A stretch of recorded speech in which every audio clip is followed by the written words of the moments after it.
Hi, நம்ம ரொம்ப நாளாக எதிர்பார்த்துட்டு இருந்த ஒரு எலெக்ஷன் ரிசல்ட் நாளைக்கு தெரிய போகுது. என்ன யார் ஜெயிக்க போகிறாங்கன்னு சொல்லிட்டு, நீங்களாம் யாருக்கு ஓட்டு போட்டிங்க, எப்படி யார் யார் ஓட்டு போட்டவங்கலாம் ஜெயிக்கணும்னு சொல்லி எல்லாருமே யோசிச்சுட்டே இருப்பீங்க, ப்ரே பண்ணிகிட்ருப்பீங்க. அவங்கவுங்க ஜெயிச்சாங்களான்னு சொல்லி நாளைக்கு கமெண்ட்ஸில் சொல்லுங்கள்.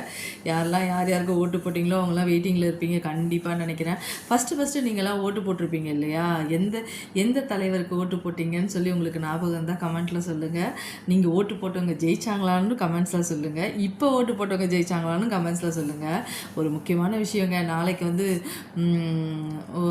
பசங்கள்லாம் வந்து கொஞ்சம் வீட்டில் பத்திரமா பார்த்துக்கோங்க. ஏன்னா பசங்க வந்து நிறைய பேர் வந்து ரொம்ப வெறித்தனமாக வந்து ஒரு கட்சி ஜெயிக்கணும்னு சொல்லிட்டு ரொம்ப போராடி கத்திகிட்டு இருக்காங்க. இல்லைனா நாங்கள் இறந்துருவோம் அப்படி இப்படின்ட்டு ஒரு லேடி கூட குழந்தைய கூட சாவடிச்சிருவோம்னு சொன்னாங்கன்னு சொல்லி ஆல்ரெடி ஒரு ஷார்ட்ஸில் சொல்லியிருப்பேன்.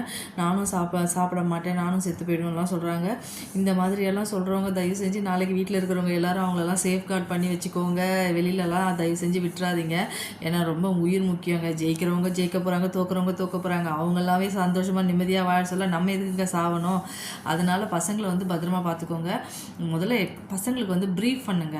இது வந்து விளையாட்டு மாதிரி தான், இதில் வந்து தோல்வியெல்லாம் சகஜம், ஜெயிக்கிறவங்க ஜெயிப்பாங்க, ஜெயிக்கிறதுனால நமக்கு ஒன்றும் இல்லை, நம்ம உழைச்சாதான் சாப்பாடு அப்படின்னு சொல்லி கொஞ்சம் ப்ரீஃப் பண்ணுங்கள் பசங்களுக்கு. ஏன்னா ரொம்ப வெறித்தனமாக ஏதாவது தப்பான முடிவுக்கு போயிடக்கூடாது. ஏன்னா நம்ம வளர்த்த கஷ்டம் நமக்கு தான் தெரியும் நம்ம குழந்தைங்களை பற்றி.